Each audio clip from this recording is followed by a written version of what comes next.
उठा ललिया ललिया ललिया बहरा डीजे अमित तिवारी अपहर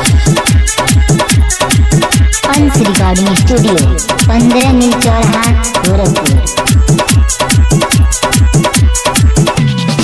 पीरा जवानी खूब सहता हो सोरहो सिंगार है कहता हो।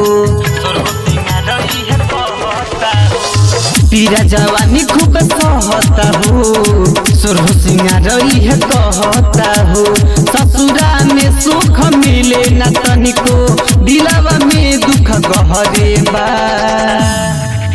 उठल लिया उठल लिया उठल लिया लगाई के कराला जब चाटे वाला बहरा बा। उठल लिया लगाई के कराला जब चाटे वाला बहरा बा। चाटी वाला बहरा डीजे अमित तिवारी अंश रिकॉर्डिंग स्टूडियो 15 मील चौराहा गोरखपुर। बिलखी हमार बाली बिंदिया निदिया नरतिया में आवे। हमके छोड़ के बसल बावी ना जाने कवना गावे।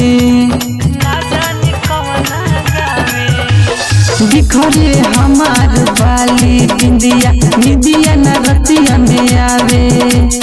हमके छोड़ के बसल बावी ना जाने कवना गावे। हम तड़पीले हवा तो जाके तड़पत सहरी बा। उठल लिया उठल लिया उठल लिया लगाई के कराला जब चाटे वाला बहरा बा। उठल लिया लगाई के कराला जब चाटे वाला बहरा बा। चाटी वाला बहरा डीजे अमित तिवारी अंश रिकॉर्डिंग स्टूडियो 15 मील चौराहा गोरखपुर।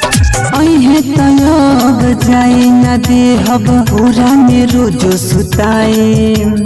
मरद के हम मारल बानी माजा खूबे उठाए।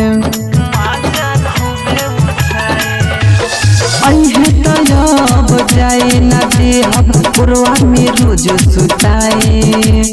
मरद के हम मारल बानी माजा खूबे उठाए। प्रेमी पर भाकर सुशील मोरा भइल जिंदगी जहरे बा।